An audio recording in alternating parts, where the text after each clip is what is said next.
I've bought three houses in Spain, done some level of renovation on all three, and sold two of those homes. I'm almost done with my latest renovation, and in this video, I'm going to give you what I hope will be helpful tips for your renovation.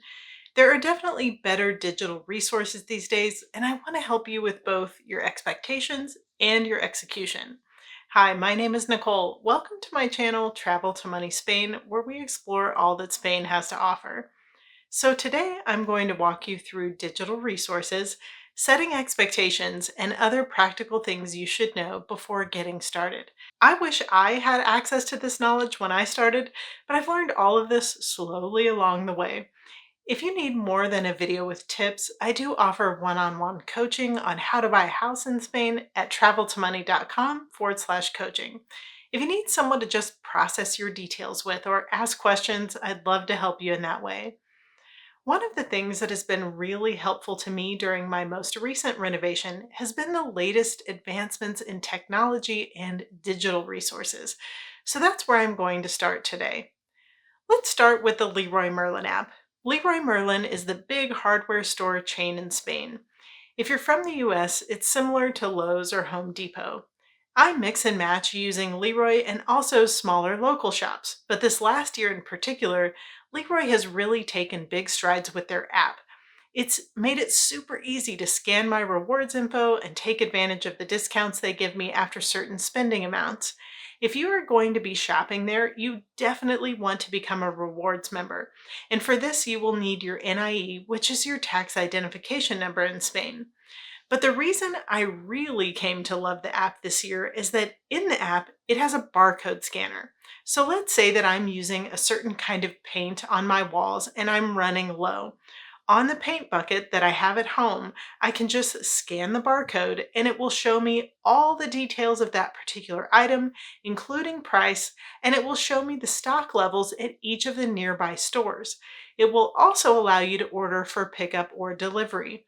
I have found the app even easier to use than the website. Their app engineers have really done a great job with it. I wish I had known about it sooner.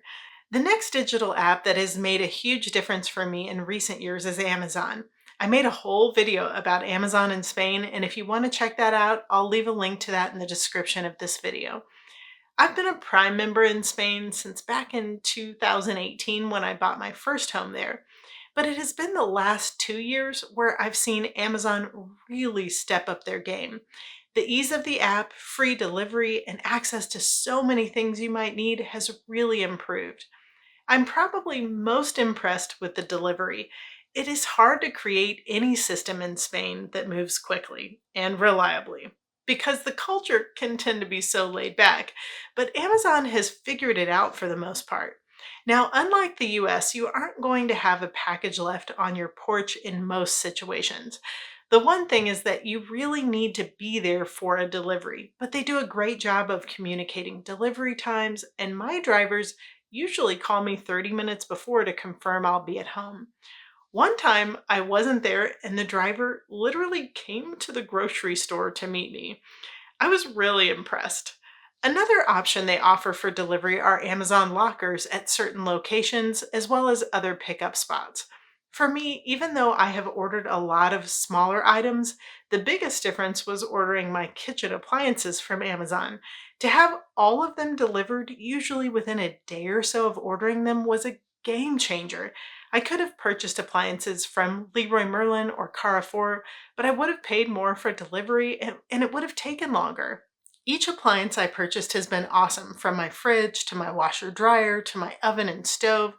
You can check out all of my specific purchases from Amazon at links in the description. They are affiliate links, so if you end up buying the same item as me, I'll get a commission at no extra cost to you. Thanks in advance for the support. If you specifically want to purchase from small businesses, Amazon does a good job of labeling those within the app too. Prime doesn't cost as much in Spain, but there may also be options to get it for free. Avatel, the internet company I use for fiber optic in my town, offers 1 year of Amazon Prime for free with some of their plans.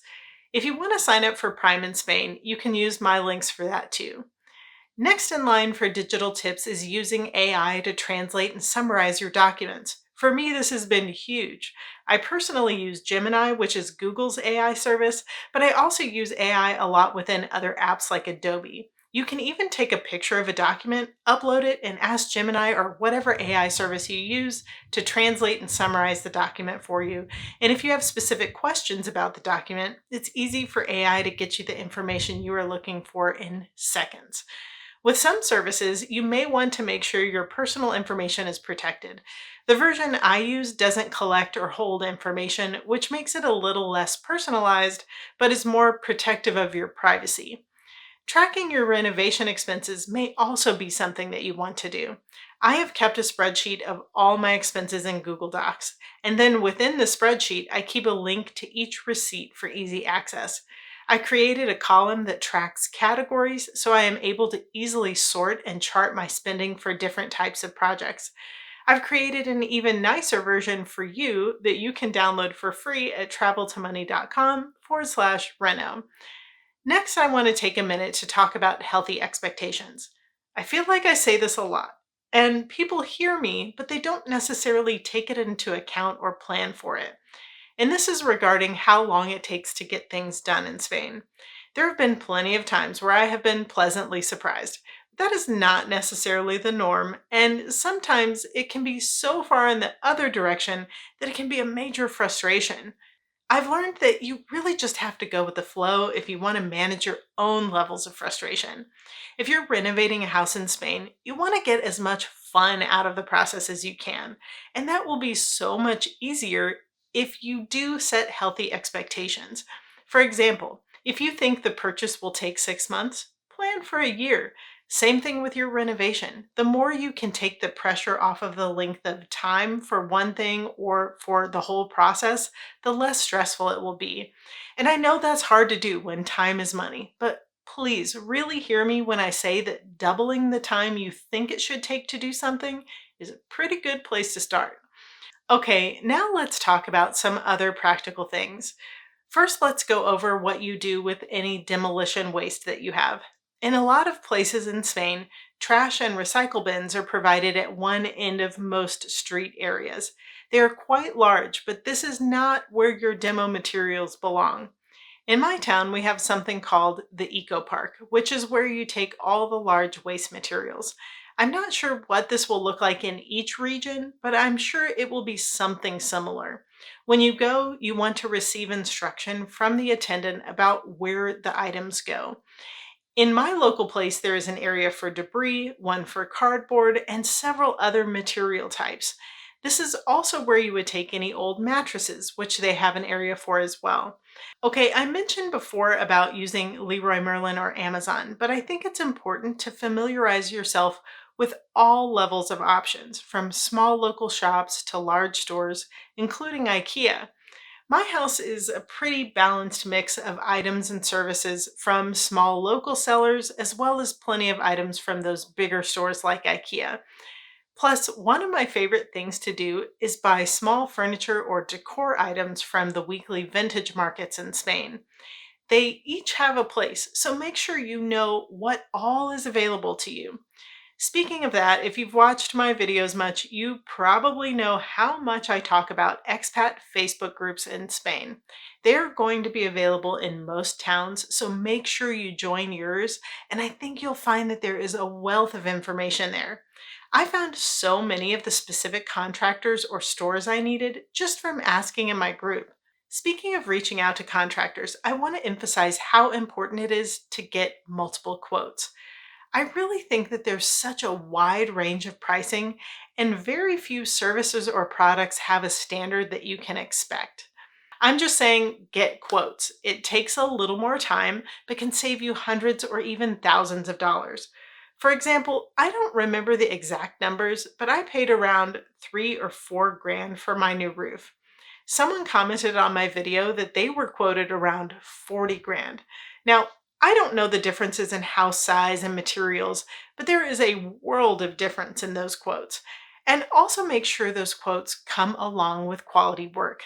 I definitely check with contractors who have been referred to you by neighbors or those in your local Facebook groups where you know they have a good reputation. If you are going to be doing a lot of the work yourself or are using random contractors versus one company to handle all of your work, I would strongly advise working out a plan of action and order of specific projects. For example, if you are going to be doing any plumbing, electrical, or putting in AC units, you really need a plan in place to make sure you are doing those things before someone starts to plaster your walls.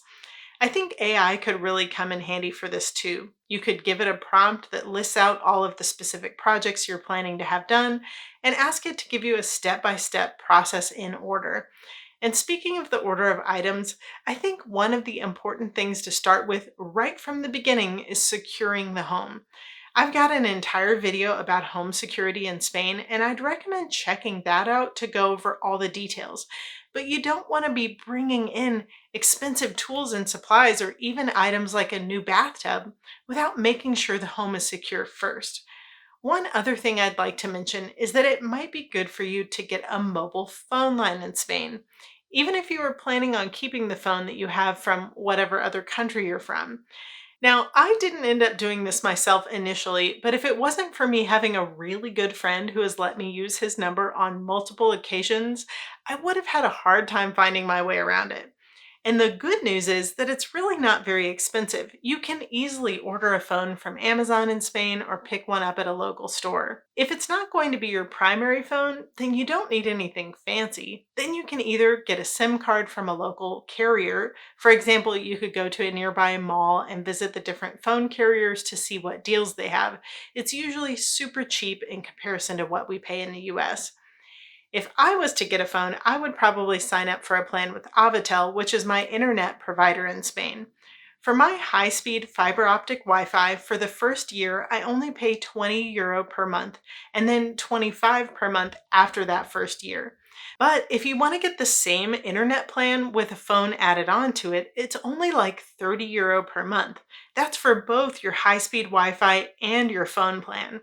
They also have other add on options if you need to get phone lines for multiple people. Anyhow, sometimes you will need a Spanish phone number, and I really think it's worth it just to get your own phone line. I'm actually planning to do this myself when I return to Spain in October. It's worth it. So, I would imagine that some of you watching have other helpful tips, and I'd love for you to share those with this community in the comments. I hope this video has been helpful to you, and I would love for you to give it a like and subscribe to join me every day for Adventure in Spain.